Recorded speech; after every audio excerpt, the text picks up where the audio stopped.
اٹھے یا اللہ کے رسول صلی اللہ علیہ وسلم نے اٹھنے کا حکم دیا، بلکہ اقامت شروع ہو تو اٹھ کر صفوں کو درست کرنے کا حکم ہے۔ نبی اکرم صلی اللہ علیہ وسلم جب آگے جاتے اقامت دی جاتی، اقامت کے بعد آپ پلٹ کر بولتے ہیں اپنی صفوں کو درست کرو،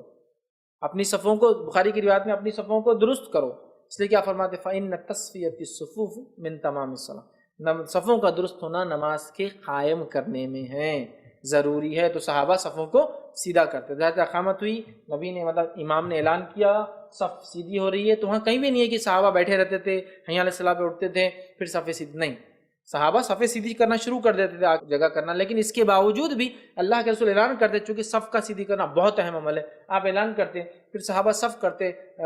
کچھ روایتوں میں آتا ہے یا کچھ صحابہ کے اقوال آتے، وہ کہتے اتنی صف سیدھی کرتے ایسا نیزہ ہوتا نا ایک دم، یا تیر ہوتا ہے ایک دم رائٹ ہونا، تیر سیدھا ہوگا تو ڈائریکشن میں صحیح جاتا ہے، اتنا صحابہ صفوں کو ٹائٹ کرتے اور کوئی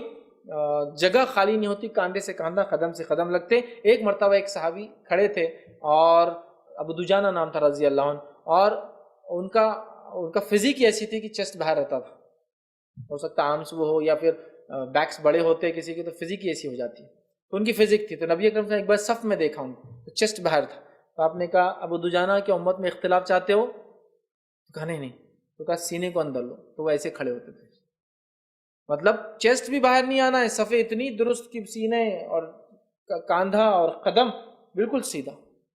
اتنا بھی فرق نہیں، تمیز نہیں کہ بھائی اب کوئی بولے گا نا ابو دجانہ کا چیسٹ باہر نکلتا ہے، ٹھیک، اور وہ ایسے ہی تھے۔ ایک روایت میں آتا ہے وہ صحابی کا فزیک کی وجہ تھا، ایک جنگ میں تھے اور ابو دجانہ رضی اللہ عنہ ویسے ہی ایسے تھے اور چلنے لگے ایسے کر کے،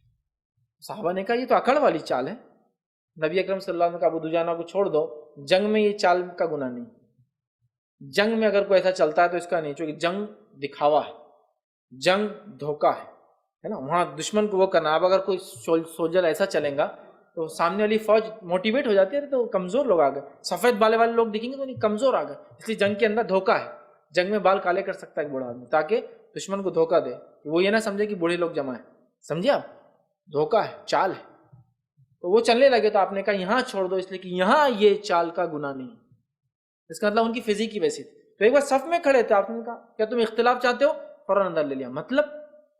صف اتنی سیدھی ہوتی تھی، قدم سے قدم، کاندھے سے کاندھا، سینہ بھی باہر نہیں نکال، حالانکہ ان کی فزیک تھی پھر بھی کہا گیا اندر رکھو۔